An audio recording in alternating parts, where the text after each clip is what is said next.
Hello guys, welcome back to another video. Today I'm gonna give you some tips if you wanna move abroad. During my life I have moved several times in UK, in Spain and eventually in Sweden. And I have encountered the same challenges all the time, which can be hard, but at the same time they can be exciting. First tip, have a safety net. When you plan to move abroad, you should start to save months or even years before, because it's gonna be expensive. The apartment, the food, the transport will cost a lot of money. I suggest you to have at least some money saved before you moved, so you can live the first 2-3 months while you look for the job. Second tip, look for a new job as soon as possible. In an ideal world, you would have already signed the contract for a new job in the country you want to move to. So the only thing you have to do is finding a new accommodation. But practically, the chances are you don't have a new job in the city you want to move to. So you should start to look for a new job as soon as possible. I personally found some websites very useful, like LinkedIn and Indeed, but depending on the city you want to move to, some websites, some social media might work better than others. Okay, you have found a new accommodation, you have found a new job, now it's time to move. Be organized and pack wisely. You might have a lot of things that you want to move from the old accommodation to the new one. Airlines allow you to bring a maximum weight on your luggages, so for just as good as you are to pack, you might not be able to bring everything with you. Clothes, furniture, personal belongings, it's hard to fit everything in few luggages. First, don't panic. Second, look for companies to bring your belongings abroad. UPS and DHL are among these companies, and do not forget to compare the prices. When I moved from London to Sweden, I got a quote from both companies in order to plan my expenses. And please, do not bring everything with you. There is a difference between wanting and needing. You are going to move in a new country. You're gonna buy new stuff, you're gonna make new memories, and you're gonna start basically a new life.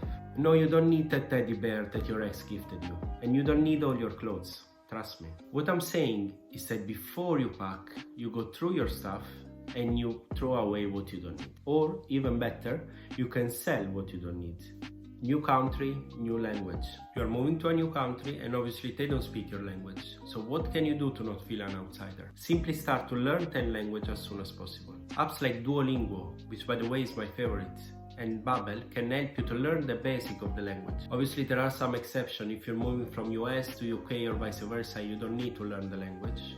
And the same happened to me when I moved here in Sweden, since 99% of the people speak very good English. But I haven't always been so lucky.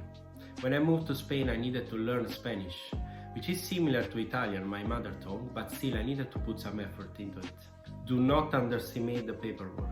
You are in your new apartment, you probably found a job, you are enjoying the environment, but all of a sudden a thought just hit you: the paperwork. Do not forget to set up an appointment with a bank, to open a new bank account, to setting up your utilities, and moreover to get your residence. In order to do this, you might need a lot of paperwork, so as soon as you move in the new apartment, don't forget to do all the paperwork and get all the documents needed. My last advice is to take care of yourself, both physically and mentally. It might be hard to cope with the challenges that you are undergoing. Not having friends, missing your families, a lot of paperwork, it might be tough, you know. My advice is to get out from your room, to get to know the area, to hang out with your colleagues at work, or if you are a university student, to hang out with your friends from the university. That is exactly what I did when I was studying in London at the university. After our lectures or our seminars, I used to go out with my classmates to have a drink or to have dinner. Another important advice is to get a gym membership and to train if you can. The point is to feel at home as much as you can, to do whatever you did before, to do it now in the new country. In conclusion, it's important to plan your finance, to be organized, to learn the language, and to take care of yourself. It will be hard, but it will be worth. Let me know in the comments below where you moved or where you want to move and what have been your biggest challenges. Share some love, follow me on Instagram, subscribe, and see you in the next video guys. Bye!